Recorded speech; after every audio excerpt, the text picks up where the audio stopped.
Baik, nama saya Alfian. Nama Rahmaliaulan Aziza. Nama saya Anastasia, biasa dipanggil Caca. Nama saya Anggito Wijokangko, bisa dipanggil Mika. Aku asal Sidoarjo. Ponorogo. Asal dari Jember, Kalimantan Tengah, Palangkaraya. Prestasi, mahasiswa rantau yang berjaya. Terima kasih. Ya, setuju banget. Ya mungkin ada benarnya, ada enggaknya. Kalau semua kayaknya enggak deh. Enggak, karena aku pintar baca maps. Nah, karena aku punya fakta kalau ketika aku keluar sama kakakku ke suatu tempat yang mungkin aku belum tahu dan kakakku aku serahin HP untuk baca Google Map, 100% mesti kesasarnya. Kalau mau kemana-mana pasti aku yang baca maps. Oh gitu. Tak suruh bacain map gitu ya, yang tak gonceng kayak gitu.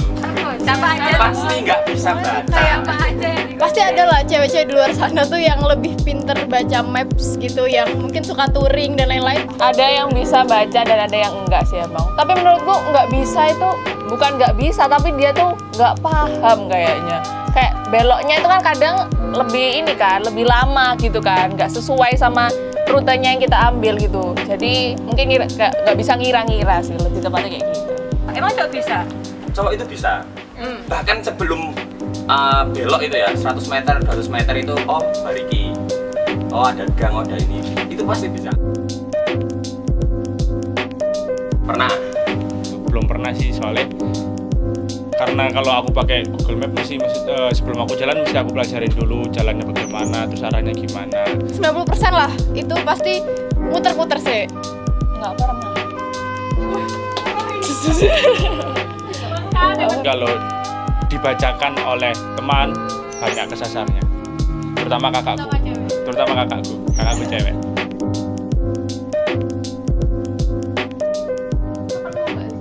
Perlu lah. Perlu banget. Perlu apa enggaknya sih tergantung, karena tergantung juga pada daerah. Misalnya kan ada tuh, kalau misalnya kita Google Map kan lebih ke diarahkan melalui jalan-jalan besar. Tapi kalau memang kita sudah bisa mengenal daerah yang ingin kita lewati, sebenarnya ya nggak harus kita bisa baca juga. Yang penting kita bisa melihat situasi jalan dan bagaimana kita memanfaatkan Google Map-nya itu. Sebenarnya perlu sih. Karena sekarang kan udah apa ya, kalau mau kemana-mana tuh mungkin akan lebih mudah kalau kita bisa baca maps gitu daripada tanya orang, kan ribet. Apalagi kalau misalnya di Surabaya naik mobil itu kalau kebablasan 2 kali lipat. Yang paling pasti sih fitur voice, yang jadi pakai headset tinggal ngeng gitu. Enggak, ini rutenya. Aku lebih lihat ke mapsnya sih daripada dengerin suaranya. Aku segaptek itu sampai aku nggak tahu cara ngaktifinnya. Ya udah aku asal pakai aja.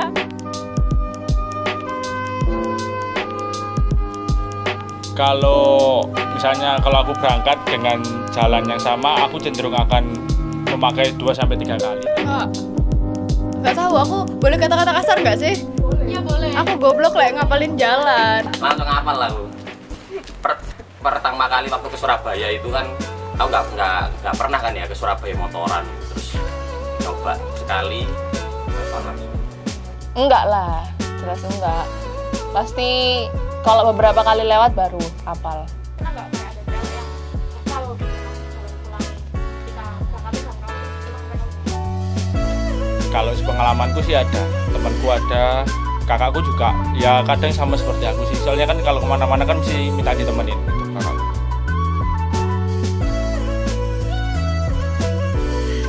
Aku tim yang milih jalan lurus ketimbang yang belok-belok. Jadi aku milih jalan besar. Soalnya kayak apa ya, kalau masuk-masuk gang tuh lebih ribet daripada jalan yang lurus, dan aku anaknya suka yang instan. Ini sih dilihat dulu. Kalau misalnya masuk-masuk gitu nggak jelas, ngambil yang lurus aja. Aku langsung ambil inisiatif sih, ambil jalan pintas sendiri walaupun itu nggak sesuai sama mapsnya. Kisaran 90-95%. 8/10. Kalau kesasarnya sih paling cuma sekali 2 kali. Soalnya jarang juga pakai Google Map. Kalau dari aku pribadi sih aku lebih suka ya lebih suka mengeksplor jalan, tanya ke orang gimana daripada lewat Google Map. Karena Google Map kalau jalanan macet ya dilewatnya situ.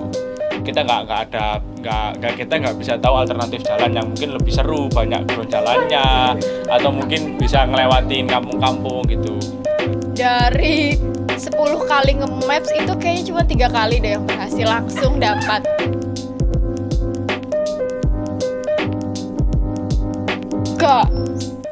Enggak, karena cewek juga bisa mandiri.